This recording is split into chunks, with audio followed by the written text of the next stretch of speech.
Have you ever wondered what's the best way to live after 70? Many people believe that moving in with their children is the ideal choice, a comforting image of family togetherness.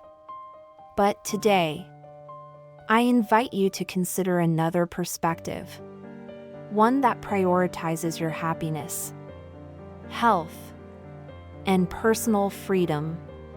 In this video, we're exploring why choosing to live independently as you age can bring you joy, peace, and a renewed sense of purpose. Stay with me as we walk through the 6 powerful reasons why living on your own terms is often the key to a fulfilling and meaningful life after 70. We'll share personal stories, practical lessons, and deep insights that could transform the way you think about aging. Before we dive in, if you find value in this content, be sure to like this video and subscribe to our channel. Your support helps us keep creating meaningful content that can empower others. And if you like this video, leave a comment with the number 1. If there's something you'd like me to improve on, please comment 0. Your feedback matters. 1. The harsh reality of relying on children, a wake-up call. Imagine you've worked hard all your life, raised your children, give them everything, and now, in your golden years, you expect to live with them, sharing happy moments, being surrounded by family, and enjoying their care. It sounds ideal, doesn't it? But what happens when reality doesn't align with these expectations? Let me tell you about Mrs. Harper. At the age of 76, she moved in with her eldest son. She imagined family dinners, lively conversations, and a home filled with laughter. But soon, the reality sank in. The everyday hustle of her son's household felt chaotic. Mrs. Harper, who had once been the center of her own household, was now an outsider in her son's family. She tried to fit in, help out where she could, and stay out of the way otherwise. But the dynamics were different. Her daughter-in-law began assigning her tasks, subtly hinting that her presence was an added responsibility. Mrs. Harper found herself feeling more like a guest in her own family, and soon her son began asking for financial help. Initially, it was for small household expenses, but over time, it grew. Mrs. Harper felt burdened. She had imagined her later years being peaceful, with the support of her children. But now, she found herself contributing financially and emotionally, without the comfort or joy she had envisioned. Her independence was slipping away, and so was her peace of mind. Mrs. Harper realized something that many of us often overlook: your independence is worth protecting. It gives you control over your own life, your decisions, and your happiness, instead of living with the constant feeling of being an inconvenience. Mrs. Harper decided to make a change. 2. The freedom of choosing to live independently. Living independently as you grow older isn't just about being physically separate from your family.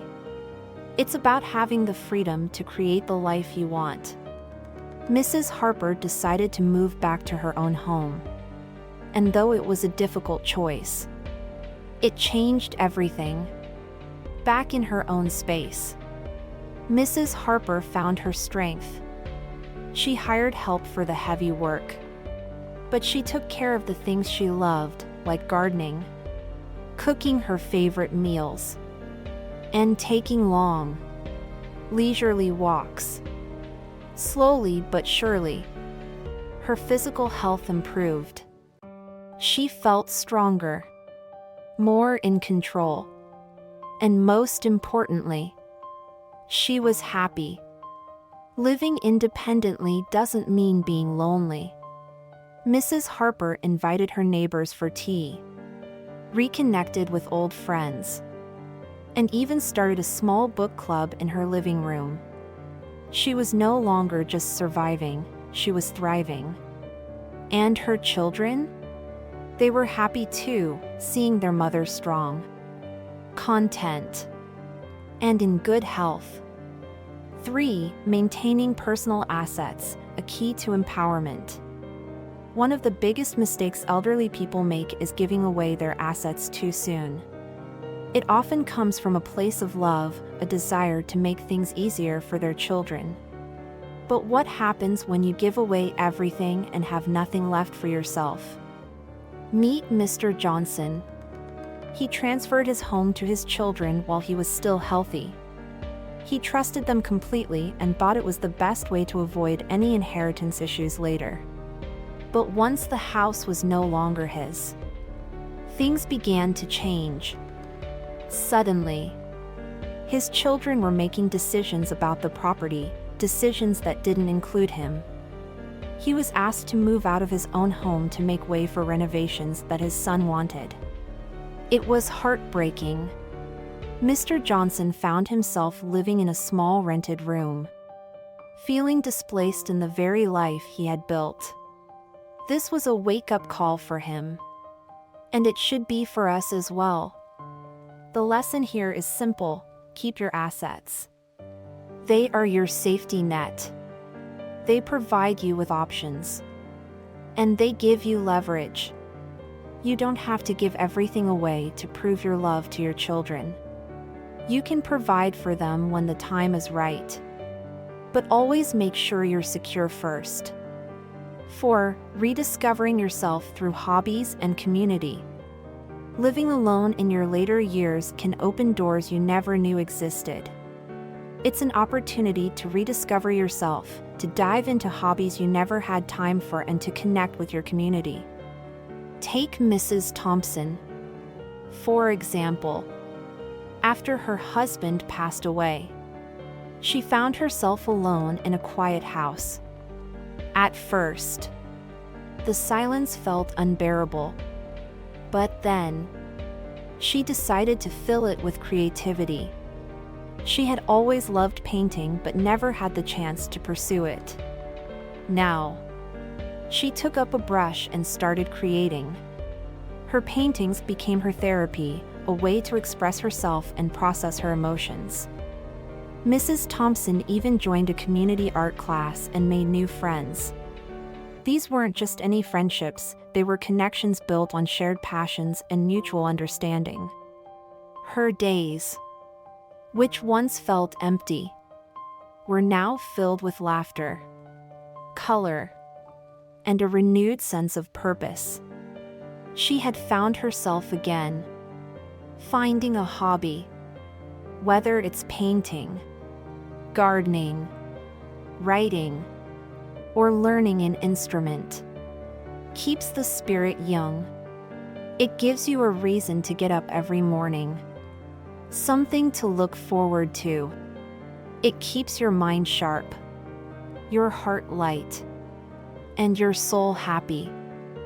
5. The strength in emotional independence. We often think of aging as a time of growing physical weakness, but it can also be a time of great emotional strength. Living independently means you learn to rely on yourself emotionally, and that kind of resilience is incredibly empowering. Let me introduce you to Mr. Baker. When his wife of 45 years passed away, he felt like his world had ended. His children offered for him to move in with them, but he made a different choice. He decided to stay in the family home, the place that held all his memories, and find a way to live with his grief. It wasn't easy. The nights were long, and the house felt too quiet. But Mr. Baker found ways to heal. He took up meditation, joined a walking group, and began volunteering at the local animal shelter. Slowly, the sadness became more manageable, and in its place grew a deep sense of peace. Mr. Baker learned that emotional independence doesn't mean you don't feel pain, it means you learn to grow through it. It's about facing the hard moments, learning from them, and coming out stronger on the other side. It's about finding new reasons to smile, even after great loss. 6. Building social connections on your own terms. Living alone doesn't mean being isolated. In fact, it often means you're more intentional about the relationships you cultivate. Take Mrs. Green, for instance. She chose to live alone after her husband passed. But she didn't let that stop her from having a rich social life. Every month, she hosts a game night for her friends and neighbors. Her home is filled with laughter, conversation, and connection. She also joined a dance class, something she'd always wanted to do. These social connections brought so much joy to her life. They kept her engaged, active, and happy. Living alone didn't mean living in isolation, it meant building the kind of social life she truly wanted. Research shows that maintaining social connections is crucial to both mental and physical health. It keeps loneliness at bay and gives life a deeper sense of purpose. Whether it's through community classes, volunteering, or simply inviting friends over for tea, these moments of connection enrich our lives and bring us happiness. Independence is empowerment. As we've seen through the stories of Mrs. Harper, Mr. Johnson, Mrs. Thompson, Mr. Baker, and Mrs. Green, independence in old age is about more than just living alone. It's about living fully. It's about reclaiming control over your life, rediscovering who you are, and finding joy in the everyday. Choosing to live independently means you choose yourself. You choose your happiness, your health, and your freedom. It gives you the chance to live your golden years on your own terms, to make your own choices, and to truly enjoy the life you've built. Remember, life after 70 doesn't have to be about sacrifice or settling. It can be about growth, joy, and peace. It can be about waking up every day knowing you are in control, that you have choices, and that your happiness is in your hands. If you found this video helpful, please give it a thumbs up and share it with someone who might benefit from it. And don't forget to subscribe for more insights on living a meaningful, independent life. Comment below, what brings you joy in your daily life? We'd love to hear from you.